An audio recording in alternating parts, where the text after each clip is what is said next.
నెట్లో modern gaming crimes in the recent times అని కొడితే చాలానే ఉన్నాయి. ఒకడు వాళ్ళ ఇంట్లో వాళ్ళు గేమ్ ఆడనివ్వలేదని ఫ్యామిలీ మొత్తాన్ని చంపేశాడు.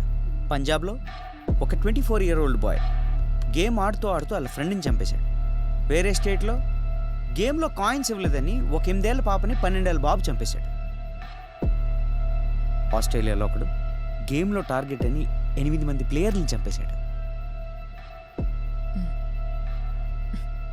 ఇమ్మీడియట్లీ గేమ్ని బ్యాన్ చేయాలి. బట్ ఎలా? ఇది డార్క్ వెబ్లో ఉంది మేడం. మన గవర్నమెంట్కి ఎక్కువ కంట్రోలింగ్ ఉండదు. అందులోని సర్వర్స్ ఏమి ఇక్కడ లేవు మేడం.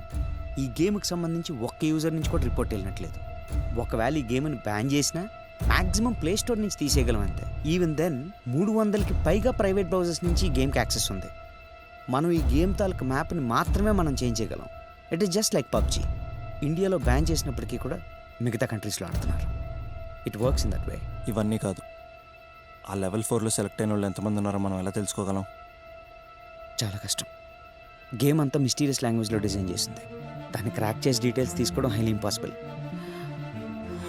మనం అందరం కలిసి ఒక్కడిని ఆపలేకపోయాం. ఎంతమంది ఉన్నారో ఎక్కడెక్కడున్నారో తెలీదు. లెవెల్ 4 ఎప్పుడు ఎక్కడ మొదలవుతుందో తెలీదు. మరి దీన్ని ఆపడం ఎలా? మేడం, మనకి ఇప్పుడు ఉన్న 2 ఆప్షన్స్. ఒకటి, లెవెల్ 4లో ఉన్న గేమ్ని మనకి నచ్చినట్టుగా మనం రీడిజైన్ చేసుకోవడం. 2, ఎవడైతే ఈ గేమ్ డిజైన్ చేశాడో వాడిని పట్టుకొని వాడి త్రూ ఈ గేమ్ని సర్వర్స్ నుంచి రిమూవ్ చేయడం. These are the only 2 options that we have now.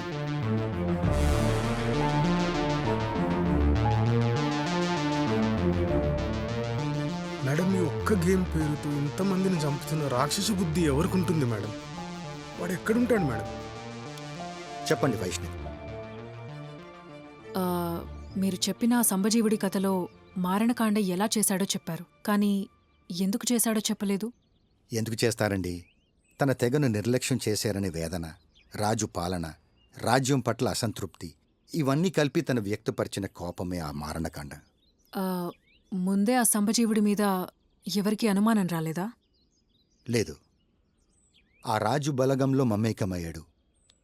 సంభజీవుడు అతనికి తెలిసిన వశీకరణ విద్యతో జనాన్ని తన వైపు తిప్పుకున్నాడు. ఎవరికి అనుమానం రాకుండా ఒక ప్రణాళికబద్ధంగా ఒకరి తర్వాత ఒకరిని చంపుకుంటూ తను అనుకున్న విధ్వంసాన్ని సృష్టించగలిగాడు.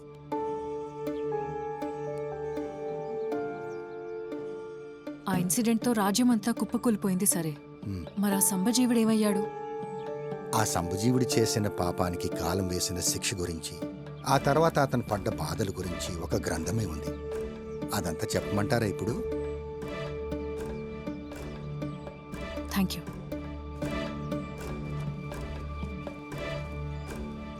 మళ్ళీ అడుగుతున్నాను వైష్ణవి, అసలు ఎందుకు అడుగుతున్నారు ఇదంతా? ఇదివరకు అడిగినప్పుడు కూడా చెప్పలేదు. ఆ మారణకాండ మళ్ళీ జరగబోతుంది.